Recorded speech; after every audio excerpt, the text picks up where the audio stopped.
Assalamu alaikum masu sauraronmu. Barkanmu da wannan lokaci a cikin ci gaban karatun littafin mai suna mafarkin farida. Na marubuciya Asma Baffa kashi na 4. Wanda yake zuwa muku a cikin wannan sanata mai suna dandalin Hausa Novels. Wanda ni Mama Anim nake karanto muku. Manar ta gama shirin ta tsab yau Asabar yau za ta tawo birni. Tun daga ƙauyen Bauchi, Yazid yana shirin zuwa tasha ya taho da ita yayin da Annatu da kanta ta kai ta tasha da kullun kayanta a daure cikin dan kwalin atamfa. Sabuwar atamfar ta saka ta sallah wata ja da yelo. Dan kwali kuma irin dan kanti ta daura tare da tamke kanta. Goshinta yana kalli abin ka fara sai ga goshin nan ya fito tal. Gaba daya a firkice take yau ne karo na farko a rayuwarta da wayanta za ta yi tafiya mai nisa, za ta bar ƙauye. Daradarin idanuwanta ta zazzago su kamar zaka ce cat ta zura da gudu. Mana za ta yi kuka tana kallon Annatu ta gilas ɗin mota ta leka da kanta cikin yaren Hausarta da ba ta fita sosai. Ta ce Annatu ki dinga yin furanki kina kaiwa talla da kanki ko sabulun wanki sai ki dinga siya idan na je birni sana'a zan rika yi na rika kawo miki kuɗi. Annatu ta yi dariya ta ce to Manal ɗita Allah ya sa. Amin ta furta tana murmushi ta ce karki kuka kin ji. Anna ta daga mata kai, kaddara ce ta rawa mu da Annata, shi yasa kike a riga ni zan koma birni wajen yaya. Kin ga ce karatu zan yi ni ma zan dinga jin turanci. Karki damu Anna, ga su kai rat nan ko? Anna ta ce tabbas zaka nema na ki kiyaye kin ji? Kin ji da fadan da ne miki, kina sauka ki sa zai da bugo min waya. To Anna zan rankado miki waya, cewar Manal. Haka Annatu ta hau mashin ta koma rigar su ita kuma Manar ta fashe da kuka ganin bata san kowa ba ita kadai ce a mota sai sauran fasinjoji. Hakuri yan mota suka dinga bata ana ki shiru mana ga ki katuwa da ki amma kina kuka yarinya gari ɗaya fa za mu je kuma tasha ɗaya za mu sauka. Manar tana kuka ta ce yo ai ban san ku ba kawai sai na saki raina ina ruwana da ku kuma ba zan yi kukan rabuwa da Anna ba. Alkur'an kuka zan rika yi babu ruwanku da ni. Mutane suna jin haka suka shiru da ita suka fara harkokinsu. Sai da ta gawa kuka mai sarta tana ta hira da direba kamar ta san shi tana ba shi labari yana biye mata. Sai can dai direba ya ji shiru ashe bacci ne ya fara ɗaukanta. Can Manal ta ce wa direba don Allah idan bacci ya ɗauke ni idan mun zo tasha ka tashe ni kar a tafi a banni. Manar da bacci ta tashi ta koma. Dare yayi amma mota tana ta tafiya ba su suka sauka a Nasara ba sai karfe 1 kuma saboda gudun matsala Yazid yana irga a lokaci. Tun 11 ya zo tashar yana jira shi ma a tashar sai da ya bacci. Ya tashi sai wajen karfe 1 sannan wata mota ta shigo tashar. Ita ce wacce Manal ke ciki. Lokacin ta gaji da bacci. Ana zuwa ta fara duba yayin ta rabon da ta ganshi ta ma manta sai waya. Yana kusa da motar amma bata gane shi ba har suka gama fitowa da kullun kayanta. Yana ganin ta ya dinga murna kasancewar tashar ko ina haske ne. Hannunta ya rike ta firgita sosai. Sai da ta kalle sosai sannan kuma ta saki ihu da tsalle ta ci kwaikwaye shi. Tana yaya kai ne? Wallahi ko yaya Yazid ne cap. Yaya haka ka girma? Yazid yana dariya yanda ya gama nar gaba daya. Wata muguwar yar kauye da ita ta gaske. Shigar ta kadai ma abun dariya ce. Amma ta girma sosai ta zama 'yan mata. Ya ce Manal wannan girman fa ina zaki da shi? Shekara 16 kika girma haka? Manal ta washe baki hakoranta kyawawa suka bayyana. Yanzu daga kanwar tasa ta ƙara kyau. Sai rashin wayewa. Dare yayi da yawa duniya ba yarda yanzu bana son tafiyar dare. Kwara mu kwana a tashar kin ga duk matafiya ga sunan za su kwana. Da sassafe sai mu tafi. To ta ce kawai gaban mai gasa nama ya je ya siya musu tsire mai zafi, ya siya musu fiye wata da yawa a leda, sai lemo guda biyu ya zata inda yake da tsaro tare da karɓo tabarma wajen wata mai abinci a tashar tare da shimfida musu ya zauna. Manal ta ce yayi na gaji da zama Allah kwanciya nake so, amma bana jin bacci. Ya ce to kwanta sai ki sa kanki a cinyata. Haka kuwa aka yi Manal ta kwanta ta miƙe sosai a tabarma. Tare da ɗora kanta a cinyar Yazid. Sai da ta huta ya ce to tashi mu ci naman sai ki sallar da ake binki ko? Ta miƙe kuwa tana cewa yaya amma kuna jin daɗi a duniya. Ku gode wa Allah. Iya hasken wutar nan ma ya ishe ni nishaɗi ma. Tana cin naman ta ce, dan Allah ji yanda naman nan yake da daɗi, a rada har da kabeji da albasa a cikin naman. Dariya ta bawa Yazid ya ce, to ba na son surutun ki Manar, ki yi shiru mu gama ci. Sai da ta koshi ta sha lemo da ruwa sannan ta yi alwala tare da gabatar da sallolin da ake binta. Yana kallon yadda take ibadar duk kusan da gyara amma bai yi magana ba. Tana idarwa ta kwanta a cikin sai bacci. Shi kuwa jingina yadda jikin bangon yana ta bacci shi ma. Har gari ya waye suka yi sallah asuba, sai da gari ya waye rana ta fito sosai. Sannan Yazid ya ce su tashi su tafi gida. Tunda suka fito daga tashar Manar take kalle-kalle, tana kallon motoci iri-iri, tana wayyo yayi dole ku yi ta jamana. Kalli garin ba gona sai motoci. Tana ta nune-nune da yatsa har suka shiga taxi zuwa gidansu. Suna zuwa kofar gidan duk ta ga an wuce gidaje na alfarma, amma su nasu gidan shine mafi kaskanci a layin. Manar tun anan ta ɓata rai tare da cewa yanzu dama duk wayar nan da muke yi ya Yazid a nan gidan kake? Fuska ya ɓata tare da furta, wallahi za mu ɓata. Zan ci gidanku, nan ba gidan ubanki ba ne?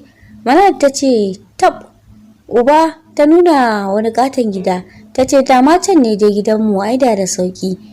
A waya idan muna waya wata rana ka ce abinci nake ci, wata rana wanka nake yi sister, wata rana ka ce karatu, wata rana ka ce kana kwance huta kake yi.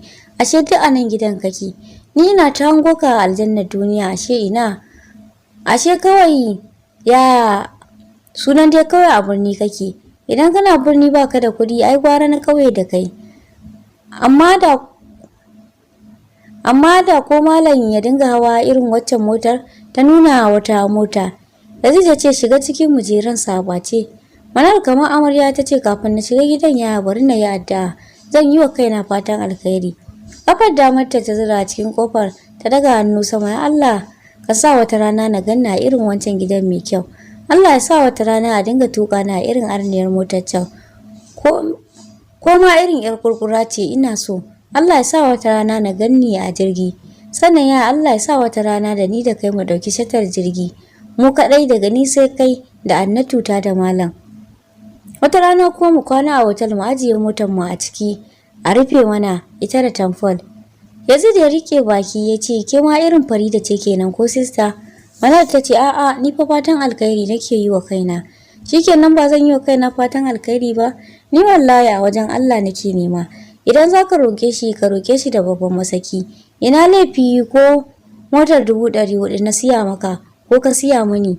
Yazid ya dariya kawai ya ce amin to mu je ciki. Suka shiga Farida ta fara gani. Manar ta fara karewa gidan kallo tare da furta cap. Ashe birnin duk ƙaryar banza ce. Gadar sama da haske shine kawai abun burgewa. Amma ashe ta gina bata shiga bane. Farida ta san Manar amma sai ta mike ta ruga daki da gudu. Wai ta yi gamo saboda wulakanci. Hajiya ma tana lekowa ta ga Manar ta gane ta amma sai ta kwala ihu. Ta banke kofar suna lekowa ta windo. Ita Manar ma bata iya gane su ba saboda rabanta da su tun tana 'yar shekara 7 da Hannatu ta kawo ta hutu. Yanzu ransa ya ɓaci matuƙa sai ka ce sun ga dodo. Haka ya shiga da Manal wajen malam ya dinga murna. Ya ce Manal haka kika girma? Hakin fi Farida ma girma kamar ke ce yayarta. Manal ta durƙusa tare da gaisar da shi tana tausaya masa yanda baya iya tashi. Ta ce malam ai Farida ita wada ce. Ta yi gajeriya da yawa saura kaɗan ta zama wada. Haka ake cewa irinsu. Jirani wada ina zuwa. Madarar shanu ce take aiki a jikina shi yasa na girma haka. Dariya malam ya ce to alhamdulillahi. Ka nuna mata ɗaya ɗakin da babu kowa saboda ko ka kai ta ɗakin su Farida za ta fuskanci matsala. Gwara tunda da ɗaki daban ka sa ta a ciki. Yazid dama ya gyara ɗakin har ya sa mata yar karamar katifa a ciki da ledar tsakar ɗaki. Manar ta ajiye kayanta. Yazid ya kawo mata sabuwar gana masu ya ce ki shirya kayan sawarki a nan. Ki fito ki wanka sai na kawo miki abinci. To Manar ta ce tare da aikata abin da ya ce sannan ta yi wanka ta canja wata yar tsangaleliyar doguwar riga ta wani yadi wanda ya ji jiki. Yanzu shinkafa da miya ya je siyo mata har da nama yanka 3. Duk gidan ba wanda ya ci komai ba ɗora girki ba saboda babu komai kuma babu kuɗi.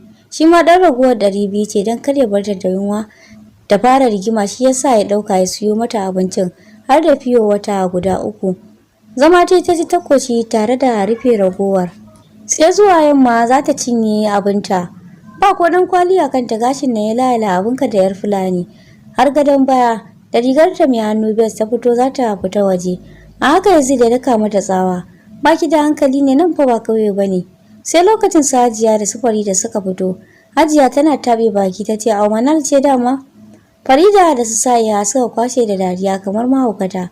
Wai dama Manal ce amma kamar aljana. Farida ta furta tana dariyar rainin hankali. Ran Manal ya ɓaci ga ta duk ta fi su girma ma. Ai kuwa Masatura ta ce Allah kamar wata dorina. Kafin ta rufe baki Manal ta ɗauke ta da mari ta da furta. Uwarki ce dai dorina ba ni ba. Don uwarki sa'arki ce ni ko ba ku san ni ba. Duk da cewar na daɗe ban zo ba ai na san kun san ni sarai. Farida ta yi zuciya jin amma kanwarta ta sako Manal za su yi kokawa. Manal girman ƙauye ce. Bayan gaga ta yarinya ɗanya mai ji da wauta. Ai kuwa kawai surar Farida ce kamar ta ɗauki tsinke ta buga ta da ƙasa. Ta zaune a kanta ta shiga dukanta ta ko'ina. Hajiya ihu ta saki da kururuwa. Tana za a kashe min yata shikenan. Fuzal za a yi maka asara wallahi baki isa ba mun kusa shiga daula. Ba za ki rusa mana mafarki ba. Matar ɗan sarki kike duka haka? To ɗan sarki za ta aura kwanan nan wallahi sai na kore ki daga garin nan idan ta zama matar sarki muguwa kawai. Cak Manal ta tsaya da dukan Farida. Ta tashi ta tsaya tana murmushi tana tambaya Allah da gaske ɗan sarki za ta aura. Hajiya daga Dara ta ce kwarai kuwa ki daina raina ta kwanan nan zai zo zaki gani da idanki.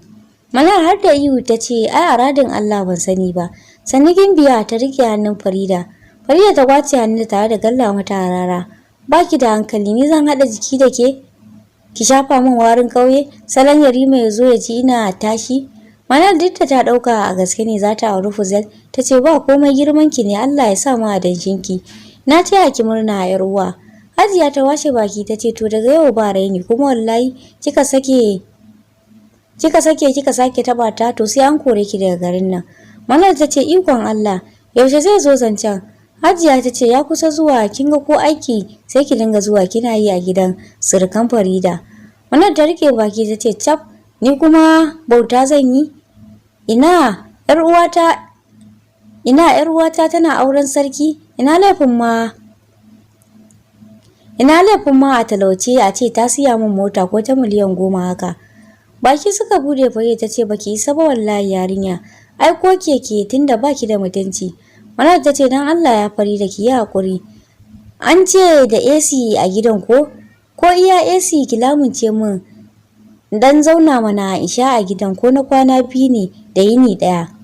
Yanzu da malam suna ta dariya haukar su har Manal da bata san duk a mafarki bane.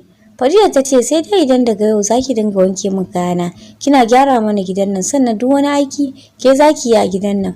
To idan ya aure ni har maka zan sa a kai ki. Bana so a dinga bi na gidan sarauta ana kunyata ni. Kun san gidan sarauta ba sa son hayaniya kuɗi ne da mulki dan ƙara a gidan. Manal tafi dai ta ce Allah ya yarda. Yar uwata shikenan dan aikin gidan nan ai karki da matukar AC da nake jin labarin ta. Na'urar sanyi za ta fifita ni ai ba abin da ba zan yi miki ba. Karki sake fatar ki ta lalace yayi Farida. Tace ke da Allah yar kauye anti ake cewa ba anti ba. Anti Farida to karki sake ce mini anti zaki rinka ce mu karki sake ce min yaya haka kawai salan Fuzel yanzu ya ji kauyancin ki. Manal ta ce gaskiya anti ina yin ki irin wannan soyayya haka. Farida ta ce yau za mu fara shirye-shiryen ya auren nan nawa zai kasance. Littafi ma zan siyo za mu rubuta komai. Manal ta ce ayya sun ai sauri a siyo littafin nan a tsara komai saboda idan lokaci ya zo mun riga mun tsara komai. Farida da kallon Manal ta ce ranta mun naira 50 idan Fuzel ya zo zan biya ki a barki. Ba kyauta na ce a bani ba. Da sauri ta fada dakinta tana murna har da waka ta dauko 50 cikin kayanta ta ba Farida. Hajiya ta ce masa tura karɓi maza ki je kanti ke da Falaki ku siyo littafi ku dawo. Karba suka yi suka tafi siyo littafin. Manal tana kallo suka dawo aka dauko tabarma tare da shimfidawa a gindin bishiyar da ke tsakar gidan. Har Hajiya Farida ta rike biro ta ce ranar Alhamis za a fara bikin. Haka na gani a mafarki. Hajiya ta ce fati ne ranar a Rais Guest Palace. Kin san nan sai manyan mutane. Maza rubuta. Farida ta rubuta ta da cewa sai Friday ranar bridal shower ne. Karfe 8. Masatura ta ce kamata yi a Juji Palace. Kin ga sai gwamnoni ne ke shiga wajen saboda tsada.